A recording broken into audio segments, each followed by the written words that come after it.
Graag wat. Ik stem natuurlijk.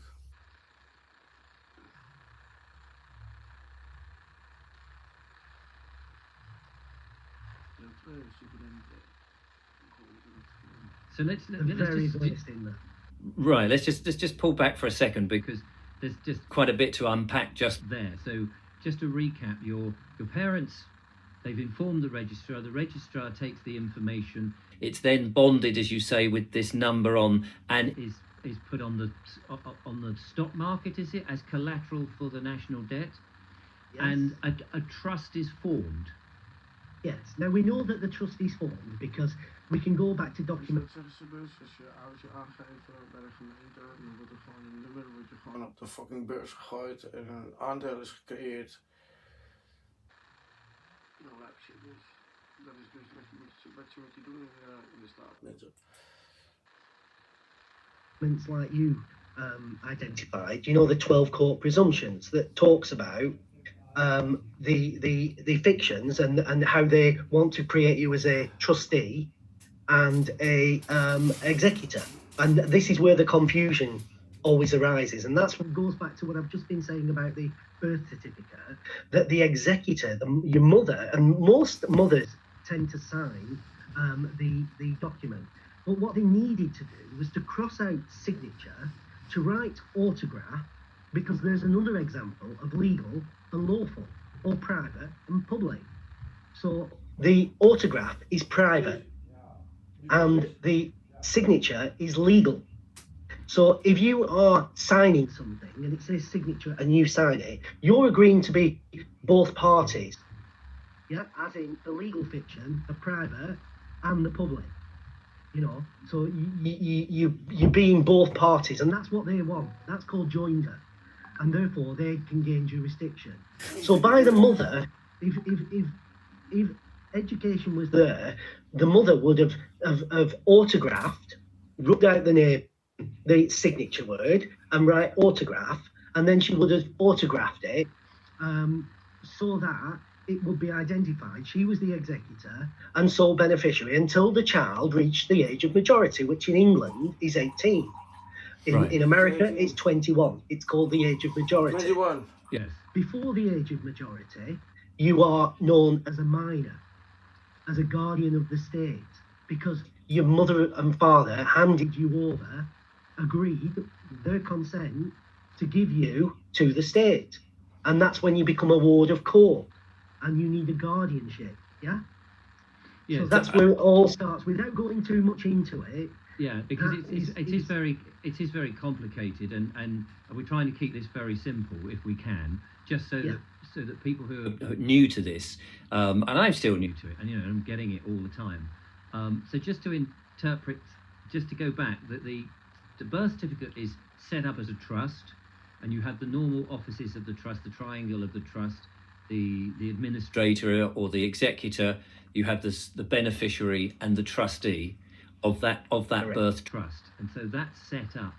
And as you said at the beginning, the name that is attached to it, that you think is you, is not actually you. It's just effectively a company, and the system that we are in, the legal system that wants to do this, it all the time wants us to agree to be that, so that Correct. when you, for example, you mentioned about a car, if you register your car, you give away the title, as you said, and of course, if you look on the piece of paper, the logbook, you are only the registered keeper, not the owner, even though Correct. you've just spent X many £1,000s on that car, thinking I own this car. You gave it away, or the garage Correct. said, yeah. So, and that's how they get you into the system. So all the time, you are in this legal system, believing that you are this capitalized version of your name, which comes in on all the letters, which we've seen on passports, on bills, on income tax, all of these official documents. That's how you're represented. And that's the system. But if you were in the private,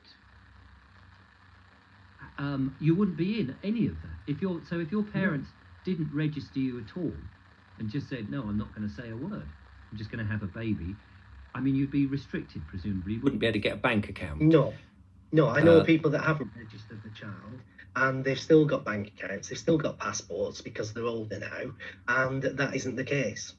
So the problem is that your mother and father, mainly the mother, is placed under duress because there's fines and menaces attached if she doesn't register the child. I think it's within 14 days. So straight away that tells you, if you have any contract that's under coercive control or coercive means, then there's no contract to start with. It's void ab initio, which means void from the beginning. Yes. It's a Latin term. And basically, from that time forward, because your mother signs, she's giving you away, tacitly giving you away, because she doesn't know any different. No. And this is part of the system and the scam or deception that belies every mother and newborn children every day. Yeah. So people need to just get a grasp.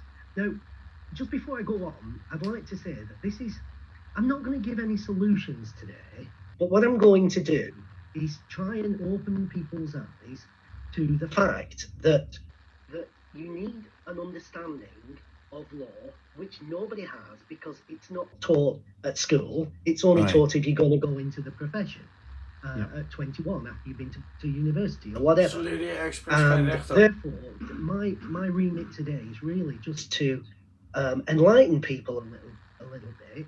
Not to give solutions today, because I think you've got to have an understanding of what actually is going on in the legal system, how it operates, before you can get to the point of protecting yourself.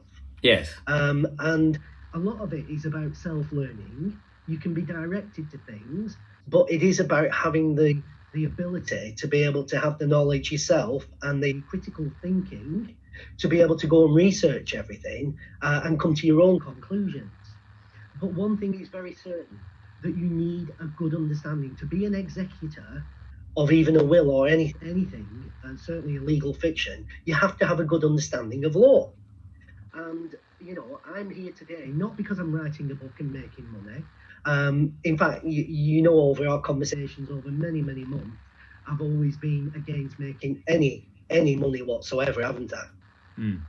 But out of the truth. Out of the truth. I'm here just to say, this is what I found in my experience. I've tested the system. I know how it works. I know which I can come on to in future time. But for now, I just want to be able to educate people into understanding how the legal system operates. And once you get to a level, with your help, over a few of these chats and what have you, you'll then become aware of how simple it is really, but how, because nobody's had any training, they just can't just get your head around it. And I think you were in that position, weren't you? Yeah, no. I mean, this is the problem that we have had, is that any time you have any dealings to do with the law, you are advised to talk to a solicitor. And if it goes to court, you assume, again, you've made assumptions, you've made the presumptions based on what's been told to you, that they're going to be fair and all above board.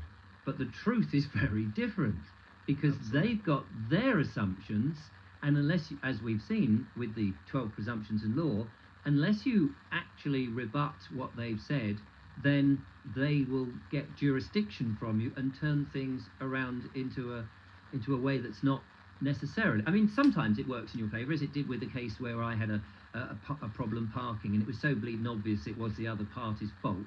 The court case, the simple magistrate's course on this parking ticket just went in my favour. I didn't know any different, so just went along in a normal way. They weren't going to make a lot of money out of it, so it was no skin off their nose. They've got to have a few people go away feeling that the law practiced correctly. Otherwise, we'd all know it was a scam all the time. That's good, but in law, you have to be in honour. You have to be honourable. You have to act honourably. And the problem is, to do that, you've got to either be in it or out of it. if you want to accept the statutes and acts and everything like that. So going back to the birth certificate, I think it's best just finishing that off, just to give a little bit more information on that. It's my understanding that the Bank of International Settlements was set up in 1933. And the purpose was that in 1933, America got taken off the gold standard, and that is the year that everybody started to be bonded. Before 1933, I'm not sure what happened, but of course we go on to the settlement certificates and before the passports and all that sort of stuff, which we can go on to another day. It'd be an interesting chat so that people can see, how identity has progressed through the ages. Yes. But basically, you got bonded for 500,000 pounds if you were born between 1933